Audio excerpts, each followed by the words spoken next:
శివనామ స్మరణతో మారుమోగిన శివాలయాలు, ఉపవాస దీక్ష పరవశంతో మహాశివరాత్రి వేడుకలు, భక్తులతో కిటకిటలాడిన ఆలయాలు, శివపార్వతుల దర్శనానికై క్యూ లైన్లో బారులు తీరిన భక్తులు. మహాశివరాత్రి పర్వదినం సందర్భంగా గురువారం తెల్లవారుజామున అత్యంత మహిమాన్వితమైన శివాలయంలో పరమ పవిత్రమైన శివుని అనుగ్రహం కోసం రుద్రాభిషేకంతో పాటు అర్చనలు, హారతులు, తీర్థప్రసాదాలు వితరణ జరిగింది. ఆలయ ప్రాంగణం శివనామస్మరణతో మారుమ్రోగింది. భక్తులు ఉపవాస దీక్ష పారవస్యంతో మహాశివరాత్రి వేడుకలు ఘనంగా జరుపుకున్నారు. శ్రీ గంగా ఉమాసమేత ఓంకార సిద్ధేశ్వర స్వామి, శ్రీ శివనందీశ్వర దేవస్థానం, శ్రీ విష్ణు నందీశ్వర దేవస్థానములు భక్తులతో కిటకిటలాడాయి. ఉపవాస దీక్షలు చేస్తున్న భక్తులు శివపార్వతుల దర్శనానికై క్యూ లైన్లో బారులు తీరారు. శివపార్వతుల కళ్యాణం కనులారా చూసి పరవశించిపోయారు.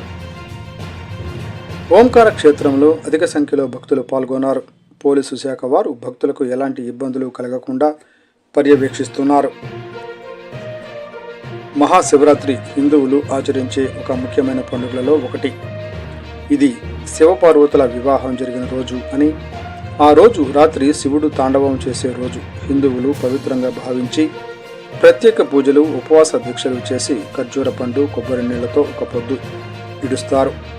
శీతాకాలం చివరిలో, వేసవికాలం ముందు వచ్చే రోజును మహాశివరాత్రి పండుగను జరుపుకుంటారు.